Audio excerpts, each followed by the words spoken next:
Hello friends, ചെമ്മലിൽ പോലെ വരാനിരിക്കുന്ന വിശേഷങ്ങളിലേക്ക് ഇവരും സ്വാഗതം ചെയ്യുന്നു. ഈ ചാനൽ ആദ്യമായിട്ട് കാണുന്ന ആരെങ്കിലും ചാനൽ ലൈക്ക് അടിച്ച് സബ്സ്ക്രൈബ് ചെയ്ത് കാണാൻ വേണ്ടി ഒരു കൂടി ഓർമ്മിച്ചുകൊണ്ട് നമ്മൾ വിശേഷങ്ങളിലേക്ക് കിടക്കാം. അങ്ങനെ നമ്മുടെ മലേഷ്യക്ക് പോകണം. അവിടെ പോയിട്ട് നിങ്ങളുടെ അച്ഛനെ കാണാം. അച്ഛനെ കണ്ടിട്ട് നമുക്ക് ക്യാഷൊക്കെ മേടിക്കാം. അച്ഛനെ നമുക്ക് ജയിലിൽ നിന്ന് ഇറക്കാം. അച്ഛനത് ചെയ്ത തെറ്റ് ചെയ്യാത്ത തെറ്റിനല്ലേ ജയിലിൽ കിടക്കുന്നത്, അതുകൊണ്ട് ഇറക്കാന്നുള്ള രീതിയിലൊക്കെ ചന്ദ്രമതി പറയുന്നുണ്ട്. ആ സമയത്ത് ശ്രുതി പറയുന്നുണ്ട്, ആൻറ്റി വേണ്ട, നമുക്ക് അങ്ങോട്ട് പോകണ്ട, പോയി കഴിഞ്ഞാൽ ചിലപ്പം നമ്മളെ കൂടെ പിടിച്ചിടും. കാരണം ഞാൻ അതിൻ്റെ അകത്ത് നമ്മളും അതിൻ്റെ അകത്ത് കുറ്റക്കാരനാണെന്ന് അവർ കാണും. ഇപ്പം അച്ഛനെ തന്നെ ഇട്ടിട്ടില്ലേ, അതുകൊണ്ട് വേണ്ടാന്നുള്ള രീതി പറഞ്ഞ് പോരുന്നുണ്ട്. അപ്പോൾ ശരി, അപ്പം ആൻറ്റിയുടെ ക്യാഷ് എങ്ങനെയും ഞാൻ അറേഞ്ച് ചെയ്ത് തരാമെന്ന് പറഞ്ഞു. അങ്ങനെയാണെങ്കിൽ മോളെ കുഴപ്പമില്ല, എങ്ങനെയും അറേഞ്ച് ചെയ്യാം, ഒരു 3 ലക്ഷം രൂപ അറേഞ്ച് ചെയ്യാം, അതെങ്കിലും കൊടുത്തവർ നമുക്ക് ഒതുക്കാന്നൊക്കെ രീതി പറയണം. ശരി എന്ന് പറയാം. അത് കഴിഞ്ഞുകൊണ്ട് പിന്നെ ശ്രുതിയും അടുത്ത സീൻ കാണിക്കുന്ന ശ്രുതിയും മീരയും തമ്മിലാണ് സംസാരിച്ച് കൊണ്ടിരിക്കുന്നത്. മീര പറയുന്നുണ്ട്, ഇപ്പം ഇതിപ്പം വല്ലാത്തൊരു സ്റ്റേജിലാണ് നിൽക്കുന്നത്. ഇപ്പം 2 ലക്ഷം രൂപ എടുത്ത് ആന്റണിക്ക് കൊടുത്തത് ശരിയാണ്, പക്ഷേ ഇപ്പോൾ 5 ലക്ഷം രൂപ കൊടുത്താൽ മാത്രമേ സച്ചി ഈ കേസ് അന്വേഷിക്കാതിരിക്കത്തുള്ളൂ, അല്ലെങ്കിൽ മുട്ട് പണി എനിക്ക് കിട്ടും എന്നുള്ള ഇത് പറയണം. ഉടനെ നമ്മുടെ മീര പറയുന്നത്, നിനക്ക് വല്ല കാര്യം ഉണ്ടായിരുന്നെന്നോ, ഇതിൻ്റെ ആവശ്യമൊന്നുമില്ലായിരുന്നു, അവനെ അടിപ്പിക്കുകയൊന്നും വേണ്ടെന്ന്, അവനവൻ്റെ പണി നോക്കി പോകുമായിരുന്നു, അപ്പോൾ ക്യാഷ് കൊടുത്തില്ല അവൻ പോകുമായിരുന്നു എന്നൊക്കെ പറഞ്ഞിട്ട്. എനിക്ക് മാത്രമല്ല, ഇപ്പോൾ സച്ചിൻ്റെ അവധിയും അവിടെ സന്തോഷത്തോടെ നിൽക്കുന്നില്ല, അവരോട് ദൈവം ഉണ്ടടി എന്ന് പറയുമ്പോഴത്തേക്കും നീ എന്തിനാവശ്യമില്ലാതൊക്കെ സംസാരിച്ചുകൊണ്ടിരിക്കുക, എന്താണല്ലോ സച്ചിൻ്റെ അവധി, ആ വീട്ടിൽ നടക്കണം, വീട്ടിൽ നടക്കാൻ മാത്രമേ എനിക്ക് അതിനകത്ത് കയറാനും ഇരിക്കാനും പറ്റത്തുള്ളൂ. ഒരിക്കലും പോലും നീ അവരെ സന്തോഷത്തോടെ ഇരിക്കാൻ ഞാൻ അനുവദിക്കത്തില്ല. എന്ന് പറഞ്ഞാൽ ആ വീട്ടിൽ നിർത്തിയാൽ എനിക്ക് അവിടെ ആ വീട്ടിൽ സ്ഥാനം കിട്ടത്തില്ല, എങ്ങനെയും ചെയ്തേ പറ്റൂ. ഇപ്പം ഞാൻ നോക്കുന്നത് എങ്ങനെയും ക്യാഷ് അറേഞ്ച് ചെയ്ത് കൊടുക്കാം. അപ്പം എന്താ ക്യാഷ് അറേഞ്ച് ചെയ്ത് കൊടുക്കാൻ, എന്നാ നീ എന്നെ മരം കണ്ടെന്നത്? ക്യാഷ് അറേഞ്ച് ചെയ്ത് കൊടുക്കാൻ വേറൊന്നുമില്ല. ഇപ്പം എൻ്റെ കയ്യിരിക്കുന്ന സ്വർണ്ണം പണയം വെക്കാൻ ഉദ്ദേശമുണ്ട്. താലിമാല പണയം വെച്ചിട്ട് പിന്നെ കുറച്ച് സ്വർണ്ണങ്ങളുണ്ട്, അതെല്ലാം പണയം വെച്ച് അത് നമുക്ക് അത് മെയിൻറ്റെയിൻ ചെയ്യാന്നുള്ള രീതി ശ്രുതിയോട് പറയുന്നുണ്ട്. ശരി, എന്തെങ്കിലും നീ ചെയ്യ് എന്ന് പറയുക. അത് കഴിഞ്ഞ് ശ്രുതിയാണെന്നുണ്ടെങ്കിൽ ക്യാഷുമായിട്ട് അത് താലിമാലയും കുറേ ആഭരണങ്ങളെല്ലാം പണയം വെച്ചിട്ട് നമ്മുടെ ബാമയുടെ ചെയ്യണം. ബാമയോട് ചോദിക്കുക, ആൻറ്റി എന്നോട് വിശേഷത കുറേ, മോളെ നീ വന്ന് എനിക്ക് ഇടയ്ക്ക് വളരെ തലവേദന എടുക്കുന്നു, തലവേദന ഒന്ന് മാറാൻ വേണ്ടി ഒന്ന് ഹെഡ് മസാജ് ചെയ്ത് തരാമോ എന്നൊക്കെ ചോദിക്കുമ്പോഴത്തേക്ക് പറയാം, ആൻറ്റി ഇന്ന് പറ്റത്തില്ല, ഞാൻ വേറൊരു കാര്യത്തിന് വേണ്ടി വന്നേക്കെന്ന് പറയാം. എന്താ മോളെ കാര്യം പറയുന്നത്? ഒന്നാമത്തെ കാര്യം, വീട്ടിൽ ഭയങ്കര വിഷയം നടക്കുക. ആൻറ്റിക്കറിയാലോ, 2 ലക്ഷം രൂപ കളഞ്ഞു പോയെന്ന് പറഞ്ഞ് നമ്മുടെ രേവതിനെ കുറ്റപ്പെടുത്തുന്നുണ്ട് എൻ്റെ ആൻറ്റി ചന്ദ്രമതി. അപ്പം എന്ത് പറഞ്ഞാൽ അതിൻ്റെ പേര് പറഞ്ഞ് സച്ചിയും അച്ഛനെല്ലാം പറഞ്ഞ് ഭയങ്കര രീതിയിൽ അമ്മയെ കുറ്റപ്പെടുത്തുന്നുണ്ട്. കൂടാതെ ഭയങ്കര ബഹളം നടക്കുന്ന, നിർത്താതെ കരഞ്ഞുകൊണ്ടിരിക്കുകയാണ് രേവതി. ഈ വിഷമങ്ങളൊക്കെ സഹിക്കാൻ പറ്റാതെ, ഒന്നാമത്തെ ശരത്തിൻ്റെ കേസും കൂടെ ആയപ്പോഴത്തേക്ക് ആൻറ്റി കൺഫേം ചെയ്തേക്കുവാണ് ഇന്ന പോലെ രേവതി തന്നെ ക്യാഷ് എടുത്തത്. എനിക്ക് തോന്നുന്നില്ല ആൻറ്റി രേവതി ക്യാഷ് എടുത്തതെന്ന് തോന്നുന്നില്ല. അത് ഉടനെ ചന്ദ്രമതി ബാമ പറയാം, അതേ മോളെ എനിക്കും തോന്നുന്നില്ല ബാമയെ ചന്ദ്രമതിയെ രേവതിയെ ക്യാഷ് എടുത്തെന്ന് എനിക്കും തോന്നുന്നില്ല, അവൾ അങ്ങനെ എടുക്കാൻ ചാൻസ് ഇല്ല എന്ന് പറയാം. ഇപ്പം നമുക്കിത് എന്തെങ്കിലും ചെയ്ത് പറ്റുള്ളൂ ആൻറ്റിന്ന് ശ്രുതി പറയുമ്പോൾ നമുക്ക് എന്നാ ചെയ്യാൻ പറ്റുന്ന മോളെ, കാരണം അവരവരുടെ രീതിയിൽ ഇപ്പോൾ ക്യാഷ് കളഞ്ഞു പോയി, ആ ക്യാഷ് കളഞ്ഞു പോയിട്ട് ക്യാഷ് കിട്ടിയാലല്ലേ നമുക്ക് ഇതിൻ്റെ അകത്ത് തിരിച്ചു കൊടുക്കാനും ആ പ്രോബ്ലം സോൾവ് ആക്കാനും പറ്റത്തുള്ളൂ. ആൻറ്റി അല്ല, ഞാനൊരു കാര്യം കാണുന്നുണ്ട്, വീട്ടിലെ ഈ ഇടയ്ക്കിടയ്ക്കുള്ള ഈ വഴക്കും കാര്യങ്ങളും ഉള്ളതുകൊണ്ട് ഞാൻ കുറച്ച് കാശ് കൊണ്ടുവന്നിട്ടുണ്ടെന്ന് പറയാം. അപ്പം ഈ മാല കണ്ടോ ചോദിക്കും. അപ്പം മാല കണ്ടിട്ട്, ഈ മാല കണ്ട മോളെ, ഇത് നിൻ്റെ താലിമാലയല്ലേ ചോദിച്ചാൽ, ഇത് കവറിങ് ആൻറ്റി, ഞാൻ എൻ്റെ താലിമാല വിറ്റു പണയം വെച്ചു, മാത്രമല്ല കുറച്ച് ആഭരണങ്ങൾ പണയം വെച്ചിട്ടുണ്ട്, അതിൽ 2 ലക്ഷം രൂപ ഇതിൻ്റെ, ഈ 2 ലക്ഷം രൂപ ആൻറ്റി അകത്ത് വെക്കണം, എന്നിട്ട് ചന്ദ്രമതിയെ എൻ്റെ ആൻറ്റിയെ വിളിച്ചിട്ട് പറയണം, അത് ഷെൽഫിൽ എവിടെയോ മറന്ന് വെച്ചതാ, വേറെ ഡ്രോയ്ക്കകത്ത് അങ്ങോട്ട് വെച്ചതാണെന്നും ഉള്ള രീതി പറയണം എന്നൊക്കെ പറയണം. നീ എന്തിനാ അങ്ങനെ ചെയ്യുന്നതാണ് ആൻറ്റി? അങ്ങനെ ചെയ്താൽ മാത്രമേ അവിടുത്തെ വിഷയം മാറത്തുള്ളൂ, അങ്ങനെ ചെയ്താൽ മാത്രമേ എല്ലാം സോൾവ് ആകത്തുള്ളൂ എന്ന് പറയാണ്.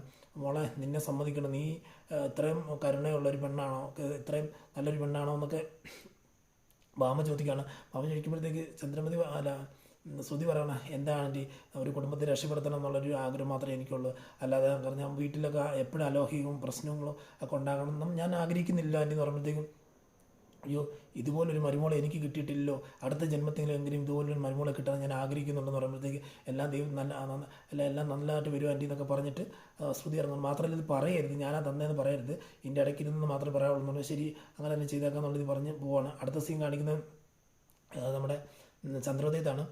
അപ്പം സച്ചി ഓടി വന്നിട്ട് ചോദിക്കുന്നുണ്ട്, കയറി പുറത്ത് പോയിട്ട് സച്ചി ഓടുന്നുണ്ട്, അച്ഛൻ്റെ കൂട്ടുകാരൻ്റെ അടുത്ത് ജോലി അന്വേഷിച്ചോ എന്ന് ചോദിച്ചു. അണ്ണ പറയാൻ, അന്വേഷിച്ചു, ഇപ്പം എന്നെ കുഴപ്പം പറ്റില്ല, അച്ഛൻ ജോലിക്ക് പോകരുത്. കാരണം ഞാൻ പറഞ്ഞിട്ടുണ്ട്, ഇവിടെ എന്തെങ്കിലും വിഷയം നടന്ന് ക്യാഷിൻ്റെയൊക്കെ എന്തെങ്കിലും പ്രോബ്ലം ഉണ്ടെന്നുണ്ടെങ്കിൽ അതിപ്പോൾ തിന്നാനും കുടിക്കാനൊക്കെ ഇവിടെ ഉണ്ടല്ലോ, പിന്നെ എന്നതിനാ അതിൻ്റെ പുറമെ ജോലിക്ക് പോകുന്നത്. ഒന്നത് അച്ഛൻ ഇപ്പം വീട്ടിൽ ഇരുന്നാൽ പോരെന്ന് ചോദിക്കുമ്പോഴത്തേക്ക്, എടാ എനിക്ക് ഇവിടെ നിന്ന് ബോറടിക്കുന്നുണ്ട് സച്ചി, ഇപ്പം എനിക്കും എവിടെയും പോകണം, 10-35 വർഷമായി വർക്ക് ചെയ്തു.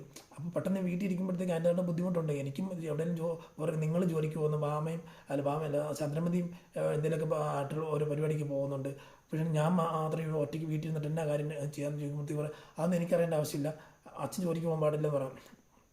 ഉടനെ അങ്ങോട്ടത്തേക്ക് രേവതി വരുന്നുണ്ട്. രേവതി എന്താ ഇവിടെ വിഷയം എന്ന് ചോദിക്കുമ്പോഴത്തേക്ക് പറയാം, അച്ഛൻ ജോലിക്ക് പോകാൻ വേണ്ടി അന്വേഷിച്ചുകൊണ്ടിരിക്കുക, പുറത്തൊക്കെ അന്വേഷിച്ചുകൊണ്ടിരിക്കുക എന്ന് പറയുമ്പോഴത്തേക്ക്, അച്ഛാ അത് ശരിയല്ലോ അച്ഛാ, ജോലിക്കൊന്നും പോകണ്ട അച്ഛൻ, ഇവിടെ നിന്ന് വെച്ചാൽ ഞങ്ങൾ നോക്കിക്കോളാം എന്ന് പറയുമ്പോഴത്തേക്ക് ഉടനെ ചന്ദ്രമതി വരിക. ചന്ദ്രമതി കേട്ടോണ്ട് പറഞ്ഞാൽ, അച്ഛൻ ജോലിക്ക് പോയി എന്നാ കുഴപ്പമെന്ന് പറയാം. ജോലിക്ക് പോയി കുഴപ്പമോ, അച്ഛൻ ജോലിക്ക് പോകണ്ട, അങ്ങനെ ജോലിക്ക് പോകണ്ട, ജോലിക്ക് പോയിട്ടുള്ള സമ്പാദ്യം ഒന്നും ഇവിടെ വേണ്ട എന്ന് പറയുമ്പോഴത്തേക്ക് ചന്ദ്രമതി ഇവിടെ ഇപ്പോൾ ഏറ്റവും കൂടുതൽ സമ്പാദിക്കുന്ന എൻ്റെ മോൻ സുധി മാത്രമേ ഉള്ളൂ. പിന്നെ ഇപ്പോൾ എല്ലാവരും ജോലിക്ക് പോയെന്ന് പറഞ്ഞ് ഇവിടെ ഒന്നും സംഭവിക്കാൻ പോകുന്നൊന്നുമില്ല, കാരണം എല്ലാവർക്കും ക്യാഷ് ഉണ്ടെങ്കിൽ മാത്രമേ എല്ലാവർക്കും ജീവിക്കാൻ പറ്റത്തുള്ളൂ എന്നൊക്കെ പറയും. ഉടനെ അങ്ങനെ അച്ഛൻ ജോലിക്ക് പോയിട്ട് ഇവിടെ നിന്ന് ഉണ്ടാക്കണ്ട എന്നുള്ള സച്ചി പറയുന്നുണ്ട്. അപ്പം ശ്രുതി കയറുന്നുണ്ട്. ആൻറ്റി ശ്രുതി എന്തെന്ന് ചോദിക്കുക, ആ മുറിയിലുണ്ട് മോളെ എന്ന് പറയാം. അപ്പം ശരി, ഞാൻ അങ്ങോട്ട് പോയിട്ട് വരാമെന്നുള്ള രീതിയിൽ പോവാണ്. അതോട്ട് പോയി കഴിയുമ്പോഴത്തേക്ക് ശ്രുതിയെ കണ്ടിട്ട് പറയുകയാണ്, ശ്രുതി ഈ ക്യാഷ് ഇത് കൊടുക്കുമെന്ന് പറയുമ്പോൾ, അതായത് 3 ലക്ഷം രൂപ കയ്യിലുണ്ട്, 5 ലക്ഷം രൂപ കിട്ടി, മൊത്തം ആഭരണങ്ങളെല്ലാം പണയം വെച്ച് 5 ലക്ഷം കിട്ടി, അതിൽ 2 ലക്ഷം രൂപ അപ്പുറത്ത് കൊടുക്കുകയും ബാക്കി 3 ലക്ഷം, ഈ 3 ലക്ഷം രൂപ കൊണ്ട് കൊടുക്കാൻ പറയും. അവിടെ നമുക്കെന്തിൻ്റെ ശ്രുതി ചോദിക്കുന്നത്, നമുക്ക് എന്നത്തിൻ്റെ ആവശ്യം? കാരണം അവർ ക്യാഷ് അങ്ങോട്ടും ഇങ്ങോട്ടും കൊടുക്കുകയോ വാങ്ങുകയോ കട്ടെടുക്കുകയോ ഒക്കെ ചെയ്യുന്നു പറഞ്ഞാൽ നമ്മളിതിൻ്റെ അകത്ത് എനിക്കിതിൻ്റെ അകത്ത് ഒന്നും അറിയേണ്ട ശ്രുതി, കാരണം എന്ന് പറഞ്ഞാൽ വീട്ടിൽ കിടന്ന് ബഹളം ഒന്നും ഉണ്ടാക്കാൻ പാടില്ല, എനിക്കതിന് നിർബന്ധമുണ്ട്. ഈ എത്ര ദിവസം കൊണ്ട് ഇവിടെ ഒന്ന് ശരത്ത് വരുന്നുണ്ട്, പിന്നെ രേവതി കട്ടെടുത്തെന്ന് പറയുന്നത്, എന്തൊക്കെ ഈ വീട്ടിൽ നടക്കുന്നത്, പെട്ടെന്ന് ക്യാഷ് കൊടുത്തിട്ട് ഒതുക്കി തീർക്കാൻ നോക്കുന്നുള്ളത് പറഞ്ഞാൽ ശരിയെന്ന് പറഞ്ഞാൽ അങ്ങോട്ട് ചെല്ലുകയാണ്. അങ്ങോട്ട് ചെന്ന് കഴിയുമ്പോഴത്തേക്ക് ശ്രുതി കേട്ടോണ്ട് ചെല്ലുമ്പോഴത്തേക്ക് ജോലിയുടെ കാര്യം സംസാരിച്ചുകൊണ്ടിരിക്കുന്നത്, അച്ഛൻ ജോലിക്ക് പോകുന്നതിൽ ഇപ്പം എന്നാ തെറ്റെന്നിരിക്കുന്നത്, നീ മിണ്ടായിരിക്കടാ എന്ന് പറഞ്ഞ് സച്ചി പറയുകയാണ്. ഉടനെ സച്ചി ഇതെന്നെ എന്നിട്ട് ചന്ദ്രമതി ഇതെൻ്റെ മോനെ കവറിൽ അമ്മ ഏതാണ്ട് ആ 3 ലക്ഷം രൂപ നിന്ന് ഇവർക്ക് കൊടുത്തേക്കെന്ന് പറയും. ഉടനെ എന്നാൽ ഇത്ര നാളും ചന്ദ്രമതി പറയാം, ഇത്ര നാളും നിങ്ങൾ എന്നെ കുറ്റപ്പെടുത്തിക്കൊണ്ടിരുന്നില്ലേ, സച്ചിയുടെ ക്യാഷ് പോയി, രേവതിയുടെ ക്യാഷ് കളഞ്ഞു പോയില്ല, ഞാൻ കാരണം കൊണ്ട് നഷ്ടം എല്ലാവർക്കും ഉണ്ടായി എന്നുള്ള രീതിയിലൊക്കെ വേണ്ടേ, 5 ലക്ഷം രൂപയിൽ 3 ലക്ഷം രൂപ, ഈ 3 ലക്ഷം രൂപ കൊണ്ട് നിങ്ങൾ തൃപ്തിപ്പെടണം, 3 ലക്ഷം രൂപ എന്നാ പിടിച്ചോന്ന് പറയുക. ഉടനെ നീ തന്നെ കൊടുക്കുക ശ്രുതി എന്ന് പറഞ്ഞ് ശ്രുതിയോട് പറയും. അപ്പം ശ്രുതി കൊടുക്കുമ്പോഴത്തേക്ക് സച്ചി പറയാം, എനിക്കൊന്നും വേണ്ടെന്ന് പറയുമ്പോഴത്തേക്ക് രവീന്ദ്രൻ പറയാം, എടാ മോനെ നിൻ്റെ ക്യാഷ് അത്, നീയും രേവതി മോളും ഈ ക്യാഷിന് വേണ്ടി അറിഞ്ഞതൊക്കെ എനിക്കറിയാൻ പറ്റും, നീ ക്യാഷ് കൊടുക്കുക, ക്യാഷ് മേടിച്ചു, ഒന്നും പേടിക്കേണ്ട ആവശ്യമില്ല, കാരണം ഇതൊക്കെ നിങ്ങൾക്ക് കിട്ടേണ്ട ക്യാഷ്, നിങ്ങൾ എന്തിനാണ് വേണ്ടെന്ന് വെക്കുന്നതെന്ന് പറയുമ്പോഴത്തേക്ക് സച്ചി ക്യാഷ് മേടിക്കണം. സച്ചി ക്യാഷ് മേടിക്കുമ്പോഴത്തേക്ക് അടുത്ത കോൾ വരുവാണ്, ചന്ദ്രമതി കോൾ വരുവാണ്. ചന്ദ്രമതിയോട് പറയാം, അതായത് ബാമയെ വിളിക്കുന്നത്, ബാമ വിളിച്ചിട്ട് പറയുകയാണ്, എന്നാ ബാമ നീ എന്താ വിളിക്കുന്നത് ചന്ദ്രമതി ചോദിക്കുമ്പോഴത്തേക്ക്, എടി ഇതിൻ്റെ അകത്ത് നിന്ന് ക്യാഷ് ഇവിടെ ഇട്ടിട്ടുണ്ട്, ഇവിടെ വേറൊരു ഷെൽഫിൽ ഇരിപ്പുണ്ടായിരുന്നു, എല്ലാം ഡ്രോയിൽ ഇരിപ്പുണ്ടായിരുന്നൊക്കെ പറയുമ്പോഴത്തേക്ക്, കിട്ടിയിട്ടുണ്ടോ, അപ്പം രേവതി അല്ലേ എടുത്തേ, അപ്പോൾ കിട്ടിയല്ലേ ശരി എന്നൊക്കെ പറഞ്ഞ്, അപ്പോൾ അത് വെച്ചോ അവിടെ എന്ന് പറയുമ്പോഴത്തേക്ക്, എന്നിട്ട് പിന്നെ രേവതി പറയാം, അല്ല ചന്ദ്രമതി ഉണ്ട്, അതുകൊണ്ട് അവിടെ 2 ലക്ഷം രൂപ കൂടി കിട്ടിയിട്ടുണ്ട്, ആ ക്യാഷും കൂടെ എടുത്തോ, പിന്നെ അതും കൂടെ ഞാൻ ഇനി ശരത്തിൻ്റെ ഒന്ന് മേടിച്ചെന്ന് പറയണ്ടെന്ന് പറയുമ്പോഴത്തേക്കും, അപ്പം എന്നിട്ട് ചന്ദ്രമതി പറഞ്ഞോ, അത് അപ്പം എൻ്റെ രേവതിയെ നിങ്ങൾ കുറ്റം പറഞ്ഞല്ലേ എന്ന് സച്ചി ചോദിക്കുന്നുണ്ട്. ഞാൻ കുറ്റം തന്നെ പറഞ്ഞല്ലോ അല്ലേ, അത് നമ്മുടെ അതായത് ബാമ പറഞ്ഞല്ലേ, നമുക്കൊരു സംശയം തോന്നി, സംശയം ആർക്കൊക്കെ തോന്നിയെന്ന് എനിക്ക് നന്നായിട്ട് അറിയാം, അത് നിങ്ങളൊന്നും പറയണ്ട എന്നുള്ള രീതി സച്ചി പറയുന്നുണ്ട്. അപ്പം രവീന്ദ്രൻ ചോദിക്കുന്നുണ്ട്, അപ്പം ക്യാഷ് എങ്ങും പോയില്ല, അവിടെ തന്നെ ഉണ്ടായിരുന്നല്ലേ, ചന്ദ്രമതി ചോദിക്കുക, അത് അവിടെ തന്നെ ഉണ്ടായിരുന്നു പറയാം. അപ്പം നീ ഇവിടെ ഒരു കാര്യം ചോദിക്കട്ടെ, നീ ഇവിടെ പറഞ്ഞ കാര്യങ്ങളെല്ലാം ശരിയാണോ എന്ന് ചോദിക്കുന്നുണ്ട്. എന്ത് കാര്യങ്ങളെന്ന് ഉടനെ സച്ചി എടുത്ത് പറയാം, ഇതിൻ്റെ അകത്ത് എന്തെങ്കിലും പരിഹാരം കണ്ടേ പറ്റത്തുള്ളൂ, കാരണം ഞാൻ ക്യാഷ് ഇന്ന് വരും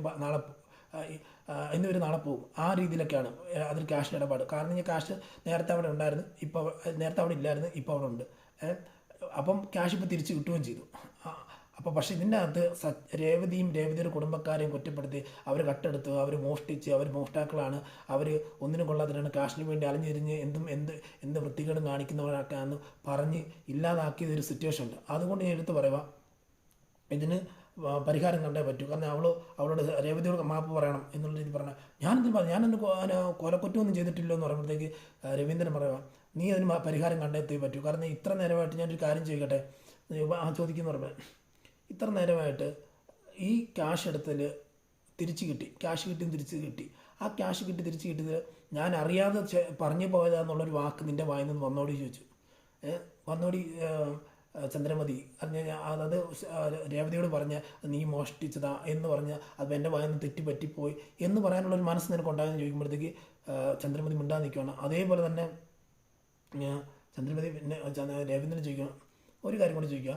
അതായത് ഈ രേവതി ആ ക്യാഷ് എടുത്തേ എന്നുള്ളത് നീ പറഞ്ഞല്ലോ, ഇതേ സ്ഥാനത്ത് വർഷയാണ് ശ്രുതിയാണ് ഈ ക്യാഷ് എടുത്തേ എന്തുകൊണ്ട് നീ പറയുന്നില്ല? അത് മാത്രമല്ല, അന്ന് രേവതി അവിടെ ടെറസിൽ തുണി വിരിക്കാൻ പോയപ്പോഴത്തേക്ക് ഇവിടെ കണ്ടെന്ന് പറഞ്ഞു. ആരെ? രേവതിയെ കണ്ടു, നിങ്ങൾ കണ്ടു. അങ്ങനെയാണ് രേവതിയുടെ മേൽ നീ രേവതി കട്ടെടുത്തെന്ന് പറഞ്ഞു. അതേ സമയത്ത് അന്നേ ദിവസം ശ്രുതി അവിടെ എന്തോ ഭക്ഷണ സാധനങ്ങളൊക്കെ കൊണ്ടുവന്നില്ലേ, എന്തുകൊണ്ട് നീ ശ്രുതിയെ സംശയിച്ചില്ല? എന്തുകൊണ്ട് നീ ശ്രുതിയെ കുറ്റപ്പെടുത്തിയില്ല? അപ്പം പാവപ്പെട്ട കുടുംബത്തിലെ പെണ്ണാണ് ശ്രുതി അല്ലെ രേവതി എന്ന് പറയുന്നത്. നിനക്ക് എന്തും പറയാം, എന്ത് തോന്നിയാസം പറയാന്നുള്ളൊരു മനോഭാവമാണ് നിൻ്റെ. ഇതിനെന്താ നിന് എന്ത് പറയാനുള്ളതെന്ന് ചോദിക്കുമ്പോഴത്തേക്ക് ഒന്നും മിണ്ടുന്നില്ല. അപ്പം ശ്രീകാന്ത് ചോദിക്കുക, അതെ ശരിയല്ലേ, ചേട്ടത്തിയാണ് ചെയ്തത്, രേവതി ചേട്ടത്തിയാണ് ചെയ്തതെന്ന് ഇവിടെ ചെയ്തില്ലെന്ന് തെളിയിക്കപ്പെട്ടിട്ടുണ്ട്. അമ്മയ്ക്ക് ഇതിൻ്റെ എന്നെ പറയാനുള്ളത്? അമ്മ ആവശ്യമില്ലാത്ത രീതിയിൽ എന്താ തെറ്റ് ചെയ്യുന്നത്? അപ്പം എന്നിട്ട് രവീന്ദ്രൻ വർഷയോട് ചോദിക്കും, വർഷമോളെ നീയാണ് തെറ്റ് ചെയ്തതെന്ന് ഇപ്പം എൻ്റെ ചന്ദ്രമതി പറയുക അല്ലെങ്കിൽ വേറെ ആരാൾ പറയുകയാണെന്നുണ്ടെങ്കിൽ നിനക്ക് എൻ്റെ ഞാനാണെങ്കിൽ അപ്പം വർഷ പറയണം, ഞാനാണെന്നുണ്ടെങ്കിൽ എൻ്റെ ജീവിതത്തിൽ ഞാൻ ചെയ്യാത്ത തെറ്റ് ആരെങ്കിലും എന്നെ കെട്ടിയേൽപ്പിക്കുകയാണെന്നുണ്ടെങ്കിൽ ഞാൻ വെറുതെ ഇരിക്കുന്നത്, ഞാൻ അവർ ചോദ്യം ചെയ്യും, അവരെ ഞാൻ ഇല്ലാതാക്കി കളയുമെന്ന് വർഷ പറയണം. ആ സമയത്ത് തന്നെ നമ്മുടെ സച്ചി പറയുകയാണ്, രേവതി കണ്ടു പഠിക്കുകയും ഇപ്പം പിള്ളേർ പറയുന്നുണ്ടോ, കാരണം ഞാൻ വർഷ പറഞ്ഞത് കേട്ടോ, അങ്ങനെ പറഞ്ഞു പറയുമ്പോഴത്തേക്ക് ഉടനെ ഈ നമ്മുടെ രവീന്ദ്രൻ പറയാം, എടാ അതാണ് രേവതി, അവളുടെ ക്യാരക്ടർ അതാണ് സ്വഭാവം, അങ്ങനെ നിൽക്കണം. അതുകൊണ്ടാണ് അവളിപ്പോഴും നമ്മുടെ കുടുംബത്തിൽ ഇത്രയും സൗമ്യതയോടെ എന്തൊക്കെ വിഷയമുണ്ട്, അവൾക്കെതിരെ വന്ന വിഷയങ്ങളുണ്ട്, വേറെ ആൾക്കാർക്കെതിരാണെന്നുണ്ടെങ്കിൽ അവർ പ്രതികരിച്ചേനെ. എന്നിട്ട് ചന്ദ്രമതിയോട് പറയാം, നിനക്ക് ബാക്കിയുള്ള രണ്ട് മരുമക്കളുണ്ടല്ലോ, അവരോടാണ് നീ ഇത് ചെയ്തിരുന്നെങ്കിൽ നീ വിവരം പറഞ്ഞേനെ ചന്ദ്രമതി. കാരണം ഇപ്പം രേവതി മോളായതുകൊണ്ട് നിനക്ക് എന്തും പറയാം, എന്തും ചെയ്യാന്നുള്ളൊരു ധാരണയാണ്, അത് നീ പാടില്ല. പിന്നെ ഒരു കാര്യം നീ മനസ്സിലാക്കണം, ഈ കുടുംബത്തിൽ രേവതി മോൾ വന്നിട്ടുണ്ടെങ്കിൽ ആ കുടുംബത്തിൽ അവൾക്ക് അച്ഛനില്ല, വേറെ ആരും സംരക്ഷിക്കാനില്ലെന്ന് നിനക്ക് ഒരു തോന്നലുണ്ടാകരുത്. അവളെ സംരക്ഷിക്കാൻ ഞാനുണ്ട് ഇവിടെ, അവളുടെ അച്ഛനായിട്ട് ഞാൻ അവളെ സംരക്ഷിച്ചിരിക്കും, അവൾക്ക് വേണ്ടി ചോദിച്ചിരിക്കും. ഞാൻ ന്യായത്തിൻ്റെ ഭാഗത്താണ് നിൽക്കുന്നത്, ന്യായം ജയിക്കുകയും ചെയ്യും, സത്യം ജയിക്കുകയും ചെയ്യും. അതുകൊണ്ട് നീ എന്നൊക്കെ കാണിച്ചാലും എന്നൊക്കെ തോന്നിയാസം ഇവിടെ പ്രവർത്തിച്ചെന്ന് പറഞ്ഞാലും അതൊന്നും ഞാനിവിടെ ജീവനോടുള്ളിടത്തോളം കാലം സച്ചിയെ രേവതിയോ ഒന്നും അഫക്റ്റ് ചെയ്തില്ല. നീ അവരെ ഈ വീട്ടിൽ നിന്ന് ഓടിക്കാൻ പല രീതിയിലുള്ള തോന്നിയാസങ്ങൾ കാണിക്കുന്നുണ്ട്, പല രീതിയിൽ അവരെ ആട്ടി ഓടിക്കാൻ പല വാക്കുകൾ കുത്തുവാക്കുകൾ പറയുന്നുണ്ട്. ഇനിയെങ്കിലും നിൻ്റെ വായിൽ നിന്ന് വരുന്ന വാക്കുകൾ ആലോചിച്ചും കണ്ട് ചെയ്യാനുള്ളൊരു മനോഭാവം, അങ്ങനെ നീ നിൻ്റെ വായിൽ നിന്ന് വരുന്ന വാക്കുകൾ സൂക്ഷിച്ചും കണ്ട് ഉപയോഗിക്കാനുള്ളൊരു മനസ്സാദ്യം ഉണ്ടാക്കണം. അതിന് ശേഷം ഇപ്പം നീ വെറുതെ എല്ലാവരുടെ മുമ്പേ കുറ്റക്കാരി, ഒന്ന് ക്യാഷ് ശരത്തിൻ്റെ അടുത്ത് മേടിച്ചത്, രണ്ടാമത് ഇപ്പോൾ ക്യാഷ് അവിടെ നിന്ന് കട്ടെടുത്തിട്ടില്ല, അവിടെ തന്നെ ഉണ്ടെന്ന് പറഞ്ഞു. ഈ രണ്ട് അതിന് നീ ഉന്നയിച്ചായിട്ടുള്ള തെറ്റുകളെല്ലാം അവിടെ തെളിയിക്കപ്പെട്ടു. അതായത് നീയാണ് തെറ്റുകാരി ഇവിടെ തെളിയിക്കപ്പെട്ടു.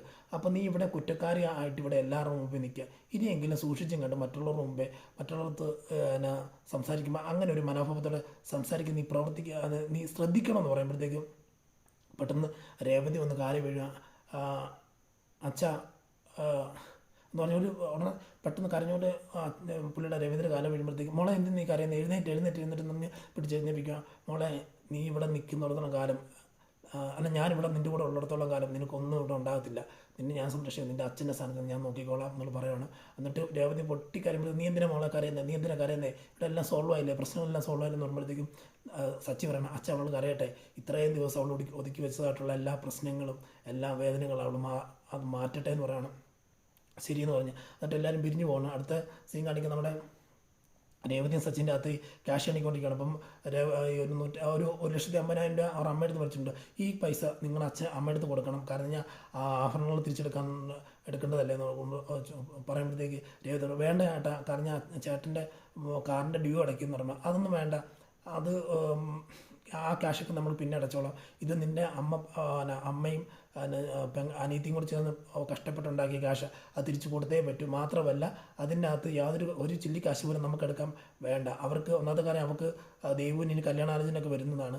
അപ്പോൾ ആ കല്യാണാലോചനയൊക്കെ നടത്തണം എന്നുണ്ടെങ്കിൽ ഇതിൻ്റെ അത് ഈ ക്യാഷ് ആവശ്യമുണ്ട്. ഈ സ്വർണ്ണം എന്ന് പറയുമ്പോൾ നമ്മളെപ്പോലെ പാവപ്പെട്ടവർക്ക് ഈ സ്വർണ്ണം എന്ന് പറയുമ്പോഴത്തേക്ക് ഒരു സേഫ്റ്റിയാണ്. മറ്റുള്ളവർക്ക് അലങ്കാരമാണെങ്കിൽ നമുക്കൊരു സേഫ്റ്റിയാണ്. കാരണം എന്ന് പറഞ്ഞാൽ ജീവിതത്തിൽ ഈ ക്യാഷ് ഇരിക്കുമ്പോഴത്തേക്ക് അല്ലെങ്കിൽ ഈ സ്വർണ്ണാഭരണം ഇരിക്കുമ്പോൾ നമുക്കൊരു കോൺഫിഡൻറ്റ് ഉണ്ടാകും. നാളെ ഇത് വിറ്റിട്ടാണെങ്കിലും പണയം വെച്ചിട്ടാണെങ്കിലും കുറച്ച് കാര്യങ്ങൾ നേടാമല്ലോ, കുറച്ച് കാര്യങ്ങൾ നമുക്ക് ഓടിക്കാൻ പറ്റുമല്ലോ എന്നുള്ള തോന്നൽ നിൻ്റെ കുടുംബക്കാർക്കും എല്ലാവർക്കും തോന്നും. അതുകൊണ്ട് നീ ആ വീട്ടിൽ കൊടുക്കണം എന്ന് പറയും. അപ്പം അത് ശരിയായിട്ടെന്ന് പറയും. അതിങ്ങനെ പിന്നെ അച്ഛനുള്ള ക്യാഷ് കൊടുക്കണം എന്ന് പറയുമ്പോഴത്തേക്ക് അത് ഞാൻ നേരത്തെ കൊടുത്ത് സച്ചിയേട്ടെന്ന് പറയുമ്പോഴത്തേക്ക് വെറുതെ അല്ല, ഞാനിത് നോക്കിയപ്പോഴത്തേക്ക് കുറച്ച് ക്യാഷ് മിസ്സിങ് ആയിട്ടുണ്ട്, അച്ഛന് കൊടുത്തോ. അച്ഛൻ ആദ്യം മേടിച്ചില്ല, എന്നിട്ട് പറഞ്ഞ് അച്ഛ ഈ ക്യാഷ് ഇരിക്കട്ടെ എന്ന് പറയുമ്പോഴത്തേക്ക് ശരി മോളെ, എന്താവശ്യം നിങ്ങളുടെ എന്താവശ്യം ഉണ്ടെങ്കിലും പറഞ്ഞാൽ മതി, ഞാനിത് ബാങ്കിൽ ഇട്ട് വെച്ചേക്കാന്ന് പറയും. ഉടനെ സച്ചി പറഞ്ഞാൽ അച്ഛൻ അങ്ങനെ, അച്ഛൻ നമ്മളെ ഭയങ്കര സ്നേഹമാണ്. അച്ഛനിപ്പം നമ്മുടെ കാര്യത്തിന് വേണ്ടി ഓരോ കാര്യങ്ങളിൽ പോകുന്നു. ഇപ്പോൾ അച്ഛൻ ജോലിക്ക് പോകാമെന്ന് പറയുന്നതും നമ്മുടെ കാര്യത്തിന് വേണ്ടിയാണ്. ഞാൻ പക്ഷേ ജോലിക്കൊന്നും എടുത്തില്ല അച്ഛനെ. അപ്പം കുഴപ്പമൊന്നുമില്ല, ഞാൻ തന്നെ നോക്കിക്കോളാം എന്നുള്ള പറയുന്നത്. എന്തെങ്കിലും പറഞ്ഞ് അച്ഛനെ വീട്ടിൽ തന്നെ ഇരുത്തണം എന്ന് പറയുമ്പോഴത്തേക്ക് രേവതി പറയുന്നത് ശരിയാ, നമുക്ക് അച്ഛന് ജോലിക്കൊന്നും വിടണ്ട എന്ന് പറഞ്ഞ സീനാണ് നിൽക്കുന്നത്. ഇനി വരുന്ന ദിവസങ്ങളിൽ കൂടുതലായിട്ട് വരാനിരിക്കുന്ന വിശേഷങ്ങൾ പങ്കുവെക്കാമെന്ന് പറഞ്ഞുകൊണ്ട് ഈ വീഡിയോയിൽ നിന്ന് ഇവിടെ പറയുന്ന സൈനിങ് ഓഫ്. Thank you.